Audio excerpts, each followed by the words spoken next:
कहानी के शुरू होते ही हम टियाना नामी एक औरत को देखते हैं जिसकी बेटी की हालत बहुत खराब है। वो वक्त से पहले पैदा हो गई थी। इस वक्त तो इनक्यूबेटर में थी। उसे सांस भी बहुत मुश्किल से आ रही थी। इसलिए टियाना अपनी बेटी को देखकर तड़प रही थी। वो यही सोच रही थी कि ना जाने उसकी बेटी इस हालत में कब तक जिंदा रहेगी। अब सीन कट होता है और 17 साल बाद हमें उसी लड़की को दिखाया जाता है। उस लड़की का नाम क्लोई है। वो बड़ी हो चुकी है और वक्त से पहले पैदा होने के कारण उसकी बॉडी के कई हिस्से काम नहीं करते। साथ ही साथ वो अस्थमा और हार्ट पेशेंट भी है। अपनी जिंदगी को नॉर्मल रखने के लिए क्लोई को बहुत सारी मेडिसिन्स लेनी पड़ती हैं। इन सारी कॉम्प्लिकेशंस के बावजूद भी क्लोई काफी इंटेलिजेंट है। वो एक बड़ी यूनिवर्सिटी में एडमिशन लेना चाहती थी, पर यूनिवर्सिटी उसकी भेजी हुई एप्लीकेशन का कोई भी जवाब नहीं देती। ऐसे में उसे लगा कि उसे यूनिवर्सिटी ने रिजेक्ट कर दिया होगा। खैर, हम देखते हैं कि टियाना यानी उसकी मोम अभी ग्रोसरी की शॉपिंग करके घर वापस आई थी और घर आते ही वो फोन कॉल में बिजी हो जाती और क्लोई ग्रोसरी बैग से जैसे ही चॉकलेट लेने के लिए बैग खोलती है तो उसे इसके अंदर टियाना के नाम पर कुछ टैबलेट्स मिलते हैं, जिन्हें देखकर वो परेशान हो जाती है क्योंकि उसकी मोम तो कोई टैबलेट नहीं यूज करती थी। फिर आखिर उन्हें अब क्या हुआ होगा। रात को उसकी मोम उसे टैबलेट देने आती है। क्लोई नोटिस करती है कि उसे वही टैबलेट दी गई थी जो उसकी मोम के नाम से आई थी। वो टियाना से पूछती है कि ये टैबलेट आपके नाम से क्यों आई थी, तो टियाना जवाब में कहती है कि शायद ये फार्मा की गलती है। ऐसे में क्लोई चुपचाप वो मेडिसिन ले लेती है। अगली सुबह क्लोई वही मेडिसिन रैक में से निकालती है। उस मेडिसिन को चेक करने पर उस मेडिसिन का फार्मूला डायोक्सिन लिखा था, लेकिन अजीब बात ये थी कि इस मेडिसिन के रैपर को किसी और रैपर से रैप किया गया था और ये देखने पर अब क्लोई को अपनी मोम पर शक होता है। वो सारी मिस्ट्री का पता चलाने के लिए अब जल्दी से कंप्यूटर पर ट्रायोक्सिन सर्च करती है, मींस उस रैपर पर लिखा हुआ फॉर्मूला सर्च करती है। लेकिन आज उसके मोम के कंप्यूटर का इंटरनेट नहीं चल रहा था। हम देखते हैं कि इंटरनेट असल में टियाना ने ही ऑफ किया था, जो दूर खड़ी उसे अभी भी देख रही थी। इस वक्त तो चुपचाप वो अपने कमरे में आ जाती है। अगली सुबह जब वो देखती है कि उसकी मोम गार्डन में बिजी है, वो अपनी मम्मी के रूम से ऐसे ही कोई फोन नंबर डायल करके मिलाती है और उसे कहती है कि प्लीज आप मुझे एक मेडिसिन का फार्मूला सर्च करके बता दें, ये मेरे लिए बहुत जरूरी है। फोन के दूसरी तरफ वो आदमी क्लोई का काम कर देता है। वो उसे बताता है कि ट्रायोक्सिन नामी फार्मूले की टैबलेट अक्सर हार्ट पेशेंट को दी जाती है। ये रेड कलर की टैबलेट होती है, लेकिन इस वक्त जो क्लोई के हाथ में टैबलेट थी वो ग्रीन कलर की थी। इस वक्त उसे शक होता है कि उसकी मोम कुछ तो गड़बड़ कर रही है। अब उसे किसी भी तरह इस मेडिसिन का असली फॉर्मूला पता चलाना था ताकि वो इसके साइड इफेक्ट्स को जान सके। इसलिए वो डिनर के टाइम कुछ सोचते हुए टियाना से कहती है कि काफी टाइम हो गया, हम कहीं गए नहीं, क्या हम मूवी देखने के लिए थिएटर जा सकते हैं। टियाना उसे थिएटर ले भी जाती है। जब सब मूवी में मगन थे तब क्लोई टियाना से पूछकर वॉशरूम के लिए जाती है, पर वो वॉशरूम नहीं जाती बल्कि पास की एक फार्मा कंपनी में चली जाती है। वो एक मेडिसिन फार्मासिस्ट को देते हुए कहती है कि मुझे इसके बारे में पता चलाना है कि आखिर ये किस चीज की टैबलेट है और इसके साइड इफेक्ट्स क्या हैं। फार्मासिस्ट उसे इस मेडिसिन की इन्फॉर्मेशन देने से मना कर देती है क्योंकि ये मेडिसिन उसकी मोम के नाम पर ली गई थी। तो यहाँ क्लोई फार्मा से कहती है असल में मैं और मेरी मोम गेम खेल रहे हैं। उन्होंने मुझे ये टास्क दिया है कि मैं इस मेडिसिन का फार्मूला ढूंढ के लाऊं। प्लीज अगर आप मेरी मदद कर देंगे तो मैं जीत जाऊंगी। ये सुनने के बाद फार्मा उसे सर्च करके बताती है कि ये मेडिसिन डॉग्स के लिए इस्तेमाल होती है और अगर कोई इंसान इस मेडिसिन को ले ले तो वो पैरालाइज हो सकता है। ये सुनने के बाद क्लोई बहुत ज्यादा डर चुकी थी क्योंकि उसके घर में कोई डॉग नहीं था और बचपन से ही उसकी माँ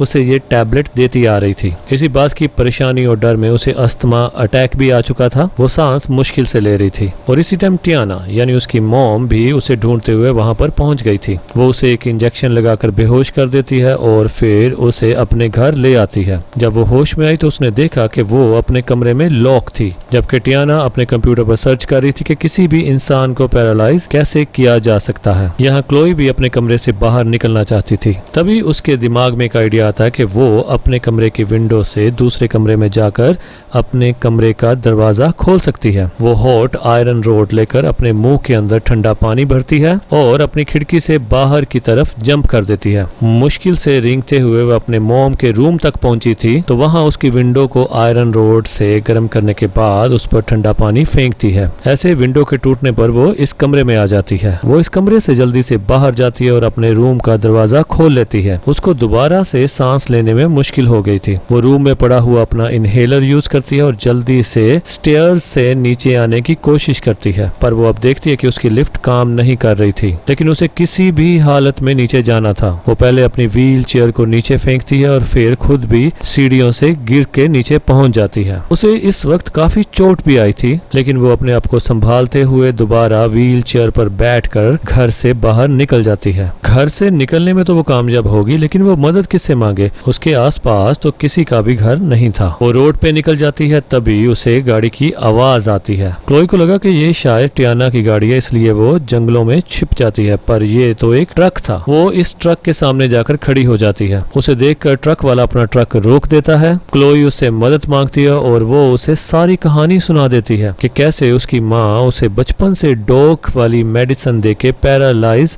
रख रही है। मेरी जान खतरे में है। वो उस आदमी से कहती है कि मुझे किसी भी हालत में पुलिस स्टेशन जाना है। ये आदमी उसकी बात मान लेता है, पर इससे पहले कि वो क्लोई को ट्रक में बैठाता, पीछे से टियाना आ जाती है, जो उससे पूछती है कि तुम मेरी बेटी को आखिर कहाँ लेकर जा रहे हो। इसके जवाब में ये आदमी कहता है कि तुम्हारी बेटी को लगता है कि तुम उसे गलत मेडिसिन दे रही हो। वो तुम्हारे खिलाफ पुलिस स्टेशन जाना चाहती है और इस काम में मैं उसकी मदद करूंगा। टियाना के तो अब होश ही उड़ चुके थे। टियाना उसे बहुत गुस्से से समझाती है और उसे रोकने की बहुत कोशिश करती है, पर जब ये आदमी नहीं रुकता तो मजबूरन टियाना को गलत रास्ता इख्तियार करना पड़ता है। वो यहाँ पर क्लोई का बेहोश होने वाला इंजेक्शन इस आदमी को लगाकर क्लोई को घर वापस ले जाती है। यानी एक और बार क्लोई उस खतरनाक जिंदगी में पहुंच चुकी है। टियाना ने क्लोई को अब उसकी बेसमेंट में ही जंजीरों से बांध कर रखा था और यहाँ पर वो एक मेडिसिन भी बना रही थी ताकि वो क्लोई को हमेशा के लिए पैरालाइज्ड कर सके। क्लोई हर हाल में यहाँ से निकलना चाहती थी, इसलिए वो बेसमेंट के अंदर ही कुछ जरूरी चीजें ढूंढना शुरू करती हैं, जिसकी मदद से वो यहाँ से निकल सके। इसी दौरान क्लोई को यहाँ पर कुछ इम्पोर्टेंट डॉक्यूमेंट्स भी मिलते हैं, जिसमें उसका यूनिवर्सिटी से आया हुआ ऑफर लेटर भी था, जिसको उसकी मॉम ने यहाँ छिपा लिया था। ये देखकर क्लोई काफी दुखी होती है, क्योंकि ये उसकी जिंदगी का सबसे बड़ा ख्वाब था जो उसकी माँ ने तोड़ दिया था। थोड़ा और ढूंढने के बाद क्लोई को यहाँ पर हॉस्पिटल के डॉक्यूमेंट्स भी मिलते हैं जो उसी के नाम पे थे। उसे डॉक्यूमेंट्स देखने पर पता चलता है कि क्लोई नाम की एक प्री मैच्योर बच्ची जो आज से 17 साल पहले पैदा हुई थी, वो पैदा होते ही चंद घंटों बाद मर चुकी थी। यहाँ उसका डेथ सर्टिफिकेट भी पड़ा था। अगर वो बच्ची मारी जा चुकी थी तो क्लोई कौन थी? क्लोई को इन्हीं डॉक्यूमेंट्स में एक न्यूज़पेपर की कटिंग मिलती है, जिसमें एक कपल की फोटो थी। वो लोग रो रहे थे क्योंकि जिस दिन जिस हॉस्पिटल के अंदर क्लोई पैदा हुई, उसी दिन उस हॉस्पिटल के अंदर उनकी भी बेटी पैदा हुई थी, जिसको हॉस्पिटल से ही किसी ने किडनैप कर लिया था। ये देखकर क्लोई जान जाती है कि टियाना उसकी असली मॉम नहीं, बल्कि उसके असली मॉम डैड ये लोग थे। वो अब यहाँ से निकलना चाहती थी, लेकिन कैसे निकले? सारे रास्ते बंद थे। इसी दौरान यहाँ पर टियाना भी आ जाती है। क्लोई उसे देखकर घबरा जाती है। उसे कहती है कि दूर रहो मुझसे, मैं जान गई हूँ तुम मेरी मॉम नहीं हो, तुमने मुझे हॉस्पिटल से किडनैप किया था, मैं उस कपल की बेटी हूँ। टियाना ये सारी बातें सुनकर इमोशनल हो जाती है। वो क्लोई से कहती है कि तुम मेरा यकीन मानो, तुम मेरी बेटी हो, मैं तुमसे बहुत प्यार करती हूँ। मैं आज के बाद तुम्हें ऐसी कोई मेडिसिन नहीं दूंगी,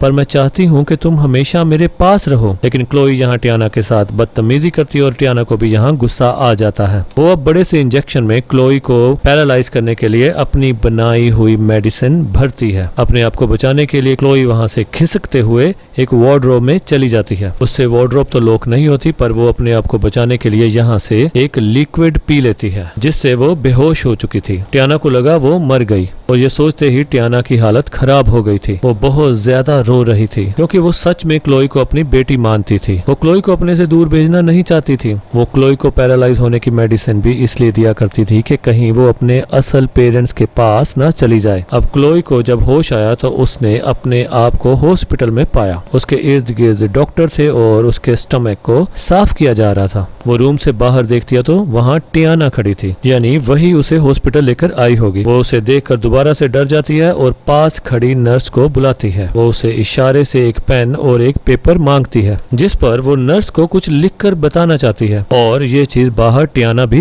देख लेती है। टियाना जानती थी कि क्लोई नर्स को उसी के बारे में ही बताएगी, इसलिए वो वक्त रहते ही हॉस्पिटल का इमरजेंसी अलार्म बजा देती है। हॉस्पिटल में हफड़ा तफड़ी मच जाती है और इसी का फायदा उठाते हुए वो क्लोई को लेकर यहाँ से भाग जाती है। जैसे ही नर्स रूम में आई तो उसने देखा कि क्लोई वहाँ थी ही नहीं, क्योंकि क्लोई ने उससे पेन और पेपर भी मांगा था कुछ बताने के लिए, तो नर्स का सीधा शक अब उसकी मोम पर जा रहा था। वो जल्दी से हॉस्पिटल की सिक्योरिटी को इन्फॉर्म कर देती है। यहाँ पर टियाना उसे स्टेयर्स तक लेकर आई ही थी, सामने से सिक्योरिटी टियाना को पकड़ लेती है। सिक्योरिटी को देखकर टियाना भी अपनी गन निकाल लेती है और सिक्योरिटी की तरफ तान लेती है और सिक्योरिटी को कहती है कि मैं सिर्फ अपनी बेटी को अपने घर लेकर जाना चाहती हूँ, हट जाओ मेरे रास्ते से। टियाना जब गन नीचे नहीं करती तो मजबूरन सिक्योरिटी को अपनी गन से उस पर हमला करना पड़ता है और ऐसे उसका एक शोल्डर जख्मी हो जाता है। क्लोई को यहाँ डॉक्टर्स रेस्क्यू कर लेते हैं और अगले सीन में हमें दिखाया जाता है कि इन घटनाओं को 7 साल बीत चुके हैं। क्लोई अब अपनी मोम टियाना को मिलने के लिए जेल में आई है, जिसे कई साल तक अपनी बेटी क्लोई को पैरालाइज रखने के लिए अरेस्ट किया गया था। हम देखते हैं कि क्लोई आज तक व्हील चेयर पर ही है,